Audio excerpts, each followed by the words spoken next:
नारायण नारायण नारायण पद्मन नारायण नारायण नारायण। गोविंद मेरो है गोपाल मेरो है, श्री बांके बिहारी नंदलाल मेरो है। बांके बिहारी जय हो तुम्हारी, जय हो तुम्हारी लाला जय हो तुम्हारी। हरे रामा रामा रामा हरे हरे, हरे कृष्णा कृष्णा कृष्णा हरे हरे। हरे रामा रामा हरे हरे। काउदिन लिंगे खबरिया रे, राम जी के चरणन में मन हो जा दीवाना रे, राम जी के चरणन में। हरे रामा रामा हरे हरे। चाहे राम कहो चाहे कृष्ण कहो, दोनों का मतलब एक ही है। चाहे राम कहो चाहे कृष्ण कहो, दोनों का मतलब एक ही है। श्री राम के संग में सीता, श्री कृष्ण के संग में राधा है। चाहे राम कहो चाहे कृष्ण कहो, दोनों का मतलब एक ही है। चाहे राम कहो चाहे कृष्ण कहो, दोनों का मतलब एक ही है। श्री राम के संग में लक्ष्मण है, श्री कृष्ण के संग बलदाऊ है।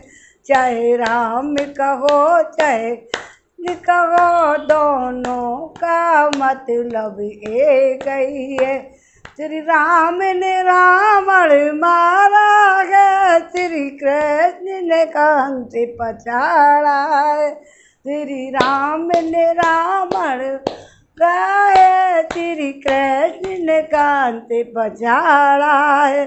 चाहे राम कहो चाहे कृष्ण कहो, दोनों का मतलब एक ही है।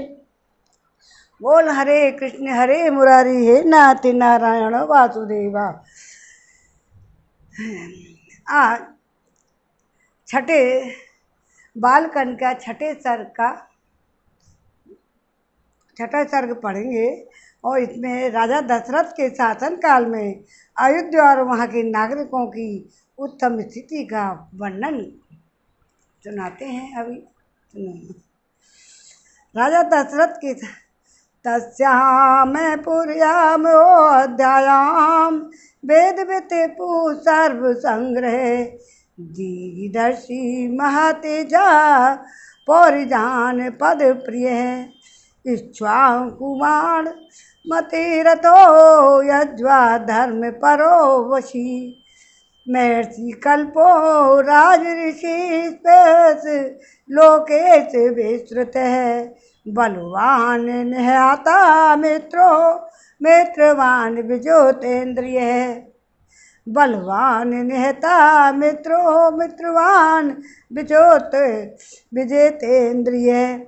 धनिश्चय संचय सनिश्चय शुक्र वैष्णव पढ़ो हम, यथा ममुमरा तेजा लोकस्य परीक्षिता, तथा दशरथो राजा लोकस्य परिरक्षिता। श्री राम की कथा बड़ी प्यारी है। राम हमेशा मर्यादा में रहे। अब राजा दशरथ की कथा सुनाएंगे। राम की कथा आगे आएगी। उस अयोध्यापुरी में रहकर राजा दशरथ प्रजा वर्ग का पालन करते थे।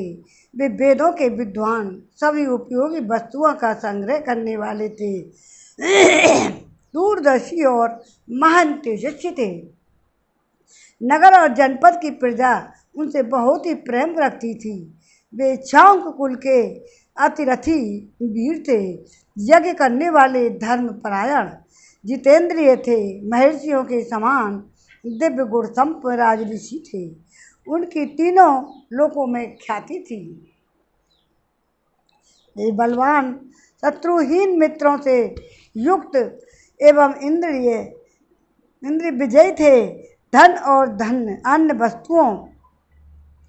अन्य वस्तुओं के संचय की दृष्टि से इंद्र और कुबेर के समान जान पड़ते थे। जैसे महातेजस्वी प्रजापति मनु संपूर्ण जगत की रक्षा करते थे, उसी प्रकार महाराज दशरथ भी करते थे। धर्म अर्थ काम का संपादन करने वाले कर्मों का अनुष्ठान करते हुए वे सत्य प्रतिज्ञ नरेश उस श्रेष्ठ अयोध्यापुरी का उसी तरह पालन करते थे जैसे इंद्र अमरावती पुरी का। उस उत्तम नगर में निवास करने वाले सभी मनुष्य प्रसन्न और धर्मात्मा, बहुश्रुत, निर्लोभ, सत्यवादी तथा अपने अपने धन से संतुष्ट रहने वाले थे।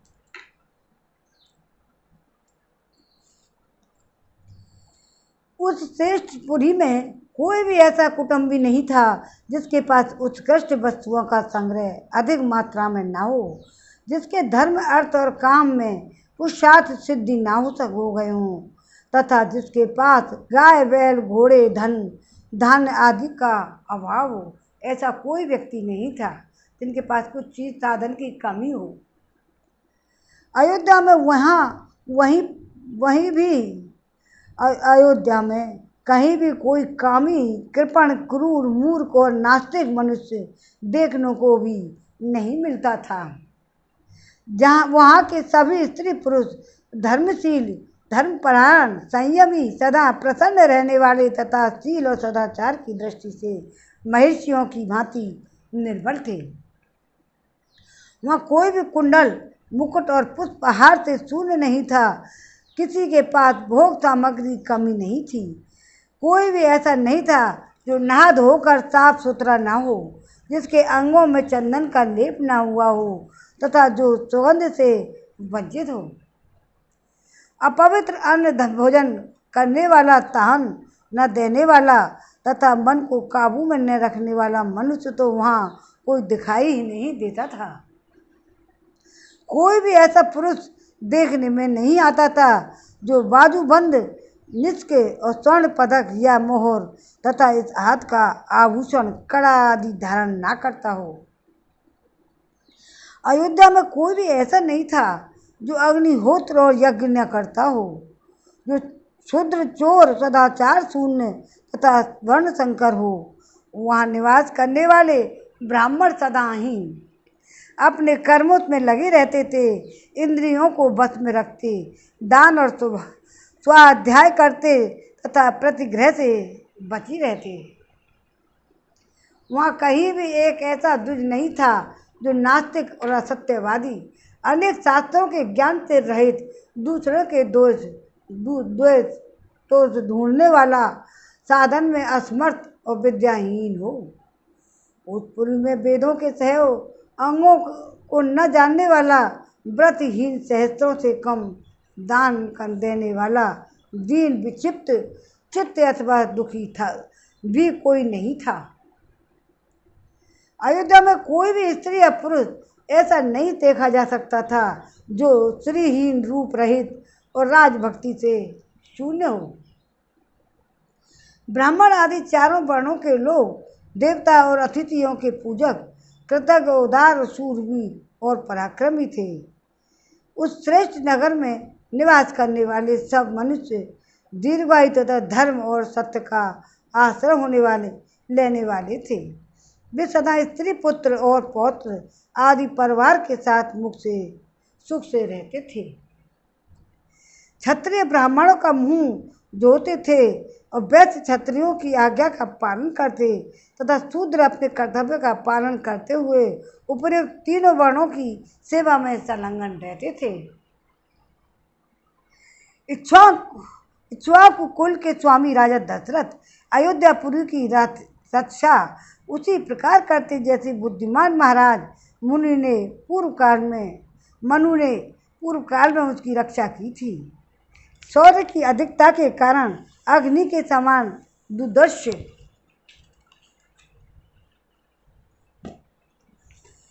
कुटिलवासी रहित अपमान को सहन करने में असमर्थ तथा अस्त्र शस्त्रों के ज्ञाता योद्धाओं के समुदाय से वह पूरी उसी तरह भरी पूरी थी रहती थी जैसे पर्वतों की गुफा सिंह के समूह से भरपूर होती है। कम्बोज और वाहिका देश में उत्पन्न हुए उत्तम गुणों से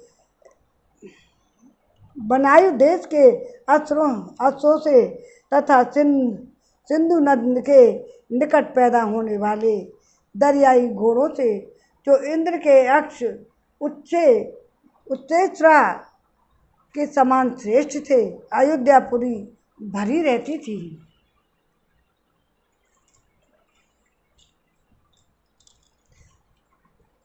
विंध्य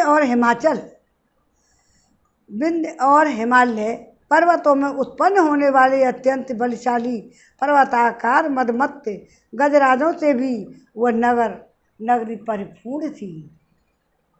ऐरावत कुल में उत्पन्न महापद्म के वंश में पैदा तथा अज्जन और वामन नामक दिग्गजों से भी प्रकट हुए हाथी उत्पुरी को पूर्णता में सहायक हो रहे थे। हिमालय पर्वत पर उत्पन्न भद्र जाति के, विंध्य पर्वत पर उत्पन्न हुए मंद जाति के तथा तुहिय पर्वत पर पैदा हुए मृग जाति के हाथी भी वहाँ मौजूद थे। भद्र, मंद और मृग इन तीनों को मेल के उत्पन्न हुए शंकर जाति की भद्र और मंद इन दो जातियों के मेल से पैदा हुए शंकर जाति के भद्र और मृग जाति के संयोग से उत्पन्न शंकर जाति के तथा मृग और मंद्र इन दो जातियों के सम्मिश्रण से पैदा हुए पर्वताकार गजराज भी जो सदा मदोन्मत्त रहते थे उस पुरी में भरे हुए थे। 3 योजन की विस्तार वाली अयोध्या में 2 योजन की भूमि तो ऐसी थी जहाँ पहुंचकर किसी के लिए युद्ध करना असंभव था। हिमालय पर्वत पर उत्पन्न भद्र जाति के, विंध्य पर्वत पर उत्पन्न हुए मंद जाति के तथा सहस्र पर्वत पर पैदा हुए मृग जाति के हाथी भी वहाँ मौजूद थे। भद्र, मंद्र और मृग ये तीनों के मेल से उत्पन्न हुए, ये दोबारा बता रहे हैं, शंकर जाति के भद्र और मंद्र इन दो जातियों के मेल से पैदा हुए शंकर जाति के भद्र एवं मृग जाति के संयोग से उत्पन्न शंकर जातियों के तथा मृग और मंद्र इन दो जातियों के सम्मिश्रण से पैदा हुए पर्वताकार गजराज भी जो सदा मदोन्मत्त रहते थे उस पुरी में भरे हुए थे। 3 योजन के विस्तार वाली अयोध्या में 2 योजन की भूमि तो ऐसी थी जहाँ पहुंचकर किसी के लिए भी युद्ध करना असंभव था। इसलिए वह पुरी अयोध्या इस सत्य और सार्थक नाम से प्रकाशित होती थी, जिसमें रहते हुए राजा दशरथ इस जगत अपने राज्य का पालन करते थे। जैसे चंद्रमा नक्षत्र लोक का शासन करते हैं, उसी प्रकार महातेजस्वी महाराज दशरथ अयोध्यापुरी का शासन करते थे। उन्होंने अपनी समस्त शत्रुओं को नष्ट कर दिया था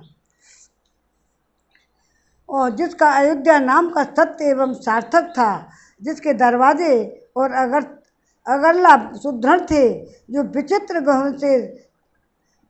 ग्रहों से सदा सुशोभित होती थी और सहस्त्रों मनुष्यों से भरी हुई उस कल्याणमयी पुरी का इंद्र तुल्य तेजस्वी राजा दशरथ न्यायपूर्वक शासन करते थे। 6ठे सर्ग में विराम हो गया है। अब 7वां सर्ग पढ़ेंगे। अयोध्या के बारे में पढ़ा। राजमंत्रियों के गुण और नीति का वर्णन है 7वें सर्ग में। हरे कृष्णा कृष्णा कृष्णा हरे हरे, हरे रामा रामा रामा हरे हरे। कौ दिन लेंगे खबरिया रे, राम जी के चरणन में मन हो जा दीवाना रे, राम जी के चरणन में दिल हो जा दीवाना रे, राम जी के चरणन में। हरे रामा रामा रामा हरे हरे। अब सप्तम वर्ग सर्ग राजमंत्रियों के गुण और नीति का वर्णन। अयोध्या में इक्ष्वाकुवंशी महामना महाराज दशरथ के मंत्री जनोचित गुणों से संपन्न 8 मंत्री थे, जो मंत्र के तत्व को जानने वाले और बाहरी चेष्टा देखकर ही मन के भाव को समझ लेने वाले ऐसे मंत्री थे। वे सदा ही राजा के प्रिय एवं हित में लगे रहते थे, इसलिए उनका यश बहुत फैला हुआ था। वे सभी शुद्ध आचार विचार से युक्त थे और राजकीय कार्यों में निरंतर संलग्न रहते थे।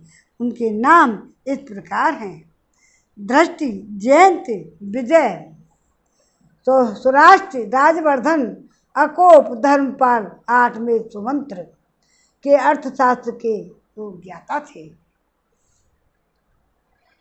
ऋषियों में श्रेष्ठतम वशिष्ठ और कामदेव, ये 2 महर्षि राजा के माननीय ऋतुज पुरोहित थे।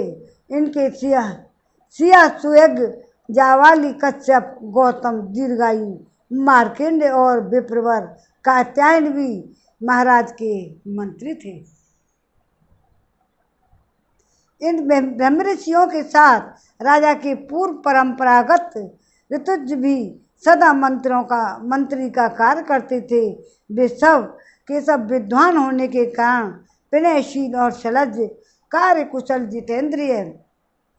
जितेंद्रिय वीर श्री संपन्न महात्मा, शास्त्र विद्या के ज्ञाता और सुदृढ़ पराक्रमी, यशस्वी, समस्त राजकार्यों में सावधान, राजा की आज्ञा के अनुसार कार्य करने वाले, तेजस्वी, क्षमाशील और श्री कीर्तिमान तथा मुस्कुराकर बात करने वाले थे। वे कभी काम, क्रोध या स्वार्थ के वशीभूत होकर कभी झूठ नहीं बोलते थे। त्रेता युग था।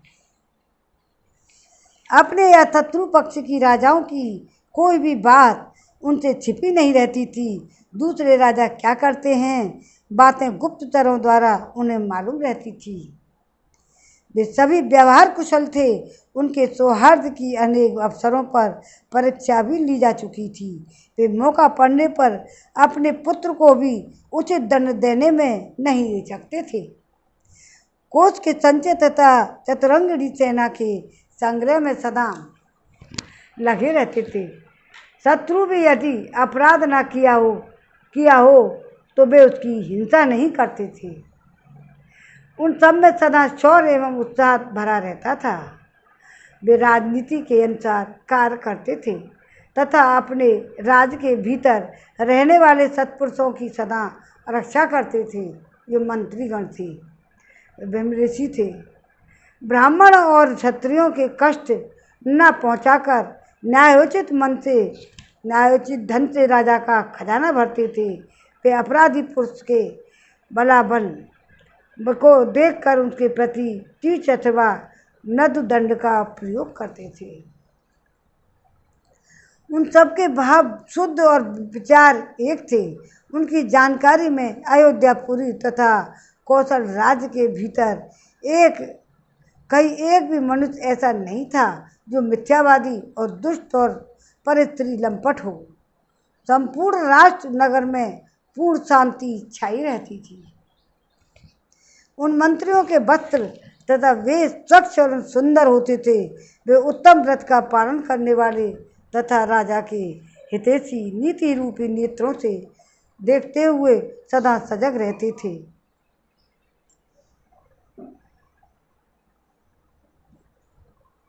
अपने गुणों के कारण वे सभी मंत्री गुरुतल्य समादरणीय राजा के अनुग्रह पात्र थे।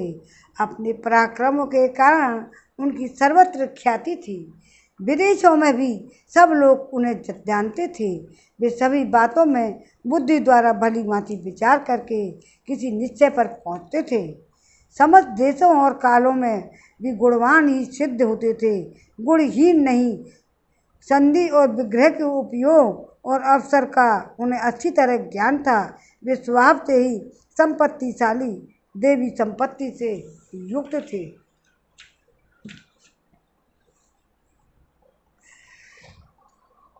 उनमें राजकीय मंत्रणा की गुप्त रखने की पूर्ण शक्ति थी। वे सूक्ष्म विषय का विचार करने में कुशल थे। नीति शास्त्र में उनकी विशेष जानकारी थी तथा वे सदा ही प्रिय लगने वाली बात बोलते थे। ऐसे गुणवान मंत्रियों के साथ रहकर निष्पाप राजा दशरथ उस भूमंडल का शासन करते थे। वे गुप्तचरों के द्वारा अपने और शत्रु राज्य के वृत्तांतों पर दृष्टि रखते थे, प्रजा का धर्मपूर्वक पालन करते थे तथा प्रजा पालन करते हुए अधर्म से दूर ही रहते थे। उनकी तीनों लोकों में प्रसिद्धि थी।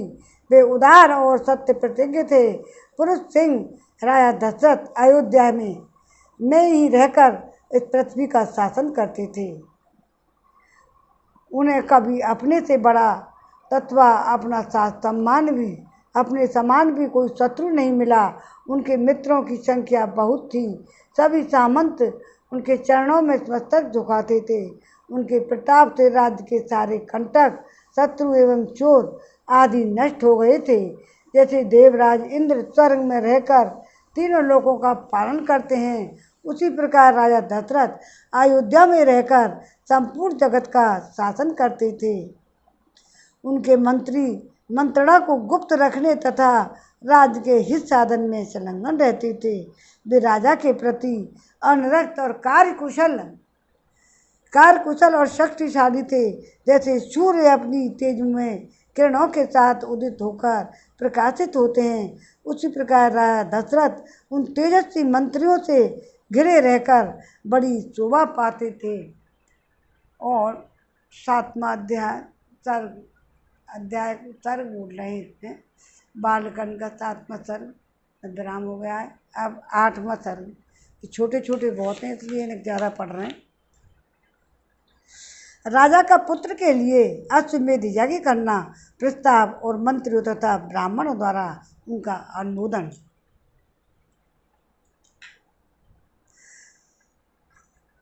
संपूर्ण धर्मों को जानने वाले महात्मा राजा दशरथ ऐसे प्रभावशाली होते हुए भी पुत्र के लिए सदा चिंतित रहते थे, क्योंकि उनकी कोई औलाद नहीं हुई थी।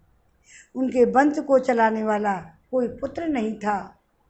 उसके लिए वे चिंता करते करते एक दिन उन महामनस्वी नरेश के मन में यह विचार हुआ कि मैं पुत्र प्राप्ति के लिए अश्वमेध यज्ञ का अनुष्ठान क्यों न करूं।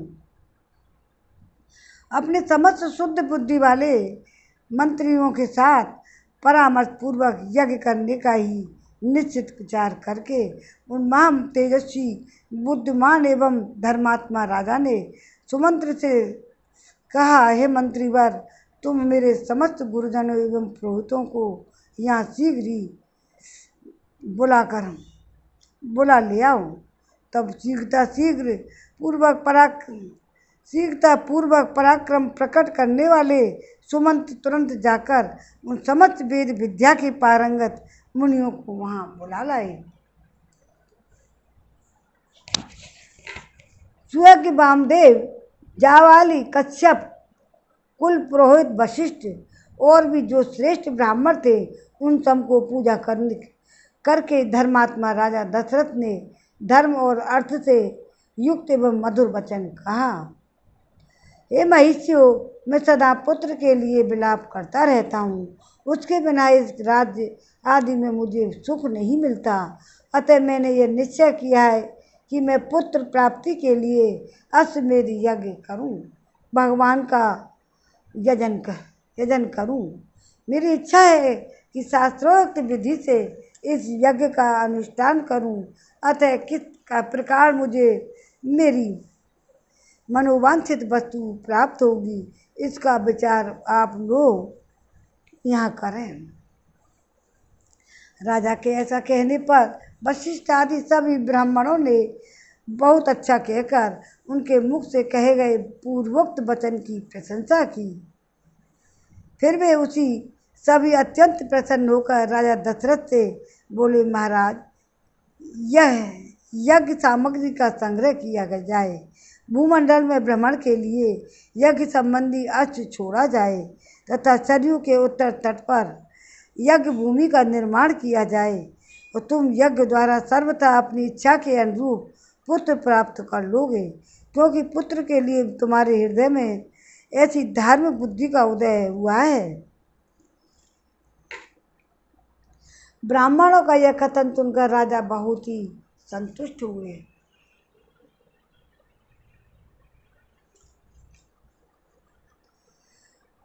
हर्ष से उनके नेत्र चंचल हो उठे। वे अपने मंत्रियों से बोले, गुरुजनों की आज्ञा के अनुसार यज्ञ की सामग्री यहाँ एकत्र की जाए, शक्तिशाली वीरों के संरक्षण में उपाध्याय सहित अश्व को छोड़ा जाए और सरयू के उत्तर तट पर ब्रज यज्ञ भूमि का निर्माण हो। शास्त्रोक्त विधि के अनुसार क्रमशः शांति कर्म का विस्तार किया जाए, जिससे विघ्नों का निवारण हो। यदि इस श्रेष्ठ यज्ञ में कष्टप्रद अपराध बन जाने का भय न हो तो सभी राजा इसका संपादन कर सकते हैं, परंतु ऐसा होना कठिन है, क्योंकि विद्वान ब्रह्म राक्षस यज्ञ में विघ्न डालने के लिए छिद्र ढूंढा करते हैं।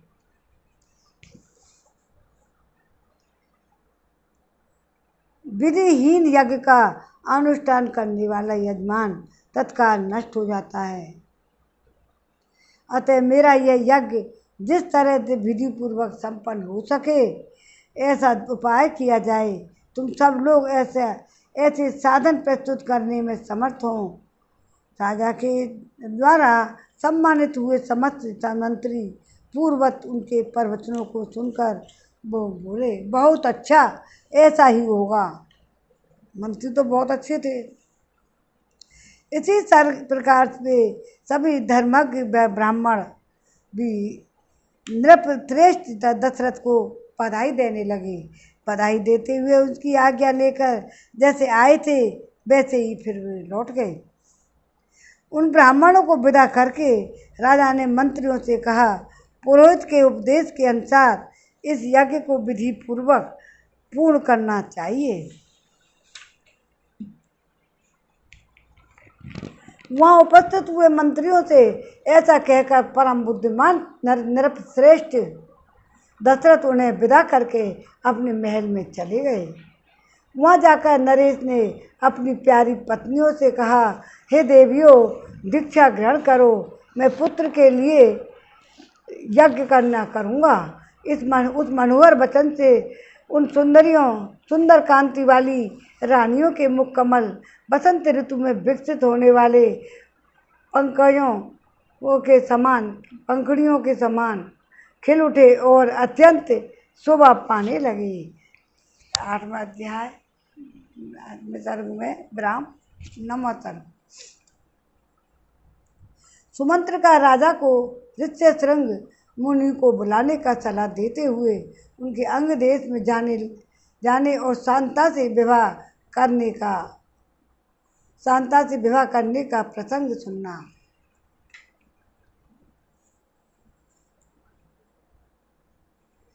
पुत्र के लिए अश्वमेध यज्ञ करने की बात सुनकर सुमंत्र ने राजा से एकांत में कहा, महाराज, एक पुराना इतिहास सुनिए। मैंने पुराण में भी इसका वर्णन सुना है। जो ने पुत्र प्राप्ति के लिए इस अश्वमेध यज्ञ का उपाय का उपदेश किया है, परंतु मैंने इतिहास के रूप में कुछ विशेष बात सुनी है। राजन, पूर्व काल में भगवान सनत कुमार ने ऋषियों के निकट एक कथा सुनाई थी। वह आपकी पुत्र प्राप्ति के संबंध में रखने वाली है। उन्होंने कहा था, हे मुनिवरों, उन्होंने कहा था, मुनिवरों, महिषी कश्यप के विभांडक नाम से प्रसिद्ध एक पुत्र है, उनके भी एक पुत्र होगा जिनकी लोगों में ऋष्यशृंग नाम से प्रसिद्धि होगी। वे ऋष्यशृंग मुनि सदा वन में ही रहेंगे तथा वन में ही सदा लालन पालन पाकर वे बड़े होंगे। सदा पिता के ही साथ रहने के कारण विप्रवर दूसरे किसी को नहीं जानेंगे। राजन, इस लोक में ब्रह्मचर्य के दो रूप विख्यात हैं। ब्राह्मणों ने सदा उन दोनों स्वरूपों का वर्णन किया है। एक तो है दंड मेखला आदि धारण रूप मुख्य ब्रह्मचर्य, और दूसरा है ऋतुकाल में पति पत्नी समागम रूप गौड़ और ब्रह्मचर्य। वह महात्मा के द्वारा उन दोनों प्रकार के ब्रह्मचर्यों का पालन होगा। इस प्रकार रहते हुए मुनि का समय अग्नि तथा यशस्वी पिता की सेवा में ही व्यतीत होगा। उसी समय अंग देश में रोमपाद नामक एक बड़े प्रतापी और बलवान राजा होंगे। उनके द्वारा धर्म का उल्लंघन हो जाने के कारण उस देश में घोर अनावृष्टि हो जाएगी, जो सब लोगों की अत्यंत भयभीत कर देगी। वर्षा बंद हो जाने से राजा रोमपाद की भी बहुत दुख होगा। वे शास्त्र ज्ञान में बड़े चढ़े ब्राह्मणों को वृतांत सुनाकर कहेंगे, विप्रवरों, आप लोग वेद पुराण के शास्त्र के अनुसार कार्य करने वाले तथा लोगों के आचार विचार को जानने वाले हैं। अतः कृपा करके मुझे ऐसा कोई नियम बताइए जिससे मेरे पाप का प्रायश्चित हो जाए। राजा के ऐसे कहने पर वे वेदों को पारंगत विद्वान सभी श्रेष्ठ ब्राह्मण उन्हें इस प्रकार सलाह देंगे। राजन, विभांडक के पुत्र ऋष्यशृंग वेदों के पारगामी विद्वान हैं। भूपाल आप जैसे उपायों से उन्हें यहाँ ले आइए। बुलाकर उनका भली भांति सत्कार कीजिए। बुला करके एकाग्रचित्त हो सदा वैदिक विधि के अनुसार उनके साथ अपनी कन्या शांता का विवाह कर दीजिए। तेषामचु वचनम श्रुत्वा राजा चिंता से और केनोपायेन वे शाक्य महानीतेन ने तुम चा वीरवान। उसी बात सुनकर राजा इस चिंता में पड़ जाएंगे कि जिस उपाय से उन शक्तिशाली महर्षि को यहाँ लाया जा सकता है।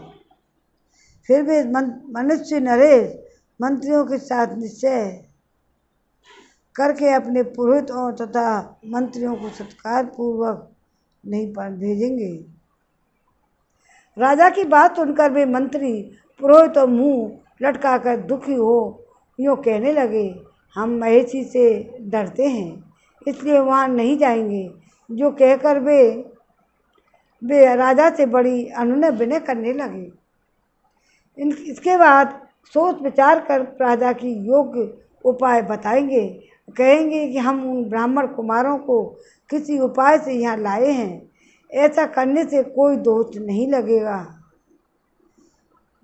इस प्रकार वेश्याओं की सहायता से अंगराज मुनि कुमार ऋष्यशृंग को अपने यहाँ बुलाइए और उनके आते ही इंद्रदेव तथा राज्य में चर्चा करेंगे।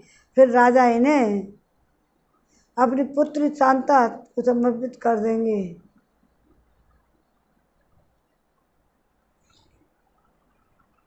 इस प्रकार वेश्याओं की सहायता से अंगराज मुनि कुमार ऋष्यशृंग को अपने यहाँ बुलाएंगे। उनके आते इंद्रदेव राज्य में वर्षा करेंगे। फिर राजा उन्हें अपनी पुत्री शांता समर्पित कर देंगे।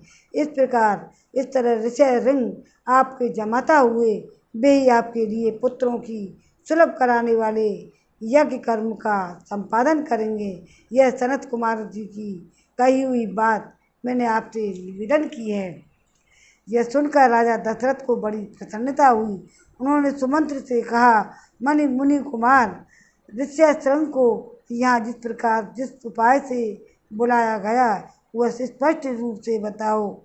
और 9वां अध्याय सर्ग में विराम हो गया है। अब 10वां सर्ग श्री हरे रामा रामा राम हरे हरे, हरे कृष्णा कृष्णा कृष्णा हरे हरे, हरे रामा रामा राम हरे हरे। कौदिन लिंगे खबरिया रे, राम जी के चरणन में मन हो जा दीवाना रे, राम जी के चरणन में। हरे कृष्णा कृष्णा कृष्णा हरे हरे, हरे रामा रामा राम हरे हरे। कौदिन लिंगे खबरिया रे, राम जी के चरणन में मन हो जा दीवाना रे, राम जी के चरण में।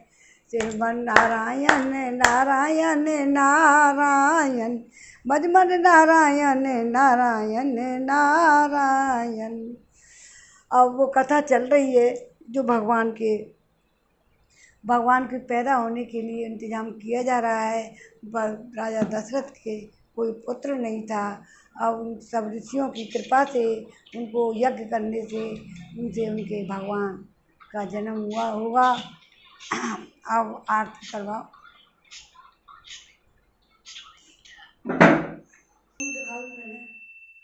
आरती श्री रामायण जी की, कीरत कलित ललित सियपी की। गावत ब्रह्मादिक मुनि नारद, वाल्मीकि विज्ञान विशारद। सुख सनकादि शेष अरु सारद, बरन पवन सुत कीरतिनी की। आरती श्री रामायण जी की, संतन गावत शंभु भवानी। असुघट संभव मुनि विज्ञानी, व्यास आदि कवि पुंज बखानी। कागभूषण गरुण के ही की, आरती श्री रामायण जी की। चारों वेद पुराण अष्टदश, चहों होण शास्त्र सब ग्रंथन को रस। तन मन धन अंतन को सर्वस, सारा अंश सम्मत सब ही की। आरती श्री रामायण जी की। कलिमल हरन विषय ससुफी की, सुभग श्रृंगार मुक्ति जुवती की। हरन रोग भव भूर यमी की, तात मात सब विधि तुलसी की। आरती श्री रामायण जी की, कीरत कलित ललित सियपी की। बोलो सियापति रामचंद्र की जय, रामायण जी की जय।